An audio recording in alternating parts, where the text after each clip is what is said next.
Hello friends.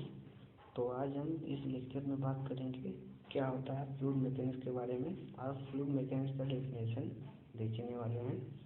तो fluid mechanics को समझने से पहले ये समझना ज़रूरी है कि फ्लूइड मैकेनिक्स आखिर मैकेनिक्स शब्द आया कैसे है, मैकेनिक्स शब्द का मेन मतलब क्या है। तो मैकेनिक्स होता है मैकेनिक्स जो होता है वो बेसिकली फोर्स का एनालिसिस करने के फोर्स एनालिसिस किया जाता है। फोर्स का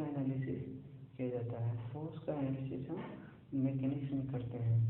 तो फिर बात आता है कि फ्लूइड मैकेनिक्स क्या होता है। तो फ्लूइड मैकेनिक्स को समझने से पहले हमें ये समझना जरूरी है कि मैटर कितने टाइप का होता है। तो चलिए देखते हैं मैटर के बारे में। मैटर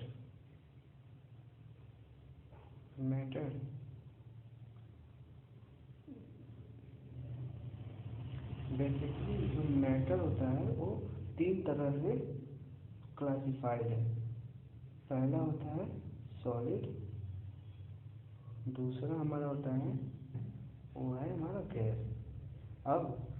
अब यहाँ पिक्चर में आता है कि फ्लूइड मैकेनिक्स आखिर हम फ्लूइड मैकेनिक्स कहाँ कहाँ हम अप्लाई कर सकते हैं। अगर देखिए, अगर किसी फोर्स का एनालिसिस हम किसी सॉलिड बॉडी पे कर रहे हैं, अगर हम फोर्स का एनालिसिस सॉलिड बॉडी पे करेंगे तो वहाँ पे हमारा extent of material subject deal करेगा। अगर किसी फोर्स का एनालिसिस किसी सॉलिड बॉडी पे किया जा रहा हो तो हम एक्सटेंट ऑफ मटेरियल के सब्जेक्ट में इसे डील करेंगे। अगर हम फोर्स का एनालिसिस किसी लिक्विड या किसी गैस पर डील कर रहे हैं तो वहाँ पे अगर फोर्स का एनालिसिस किसी लिक्विड और गैस पे अगर फोर्स का एनालिसिस हो रहा है तो वहाँ हमें फ्लूइड मैकेनिक्स सब्जेक्ट डील करना होगा।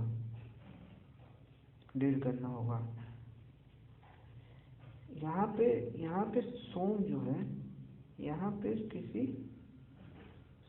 सोम जो है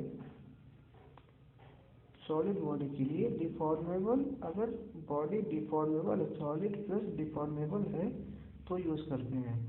अगर रिजिड बॉडी है तो यहाँ पे हम इंजीनियरिंग मैकेनिक्स हम यूज़ करते हैं। अगर रिजिड बॉडी होगा तो इंजीनियरिंग मैकेनिक्स अगर रिजिड बॉडी होगा तो हम वहाँ, अगर रिजिड बॉडी होगा तो मैकेनिक्स सब्जेक्ट में हम फोर्स का एनालिसिस करेंगे। अगर ये डिफॉर्मेबल बॉडी होगा तो वहाँ हम सोम यूज करेंगे, सोम सब्जेक्ट डील करेंगे। ये दोनों सॉलिड बॉडी रहेंगे।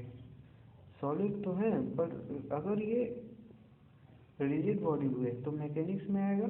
अगर डिफॉर्मेबल बॉडी का हम फोर्स का एनालिसिस करते हैं तो वहाँ सोम का वो अप्लीकेशन करेंगे। चलिए तो हम अपने टॉपिक पे आते हैं, दैट इज फ्लूइड मैकेनिक्स।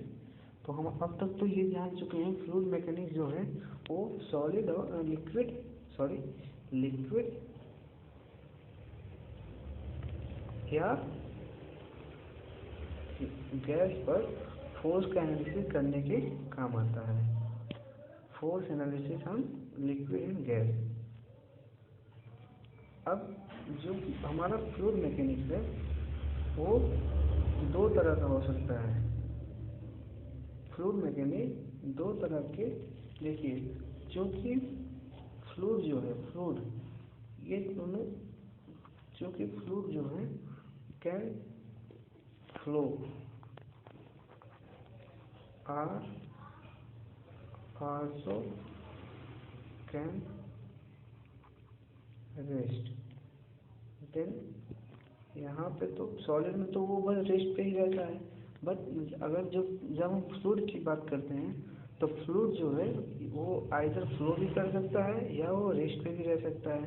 तो इसलिए यहाँ पे इसके फ्लो के बिहेवियर के कारण फ्लूइड मैकेनिक्स जो है दो पार्ट में डिवाइडेड है। एक जो होता है हमारा फ्लूइड एट रेस्ट के लिए, अगर force analysis fluid at rest पे किया जा रहा हो तो उसे हम कहते हैं फ्लूइड स्टैटिक। अगर फ्लूइड इन मोशन है, अगर फोर्स का एनालिसिस किसी मूवेबल फ्लूइड पे किया जा रहा है तो वहाँ पे हम फ्लूइड डायनेमिक पिक्चर में आता है। तो चलिए देखते हैं फ्लूइड मैकेनिक्स का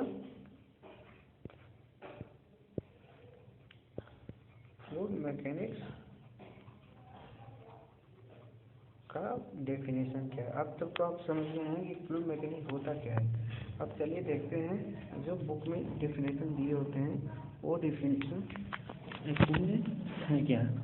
तो फ्लूइड मैकेनिक्स जो है वो होता है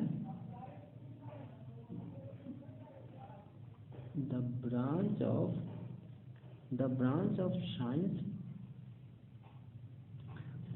of science which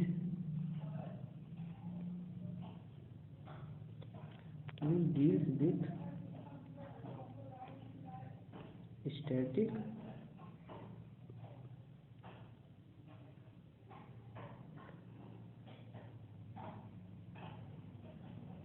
static and dynamic of fluid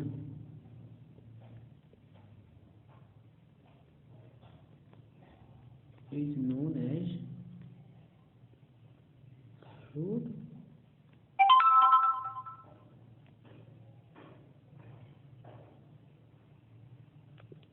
mechanics। अर्थात the branch of science which deals with static and dynamic of fluid is known as fluid mechanics। तो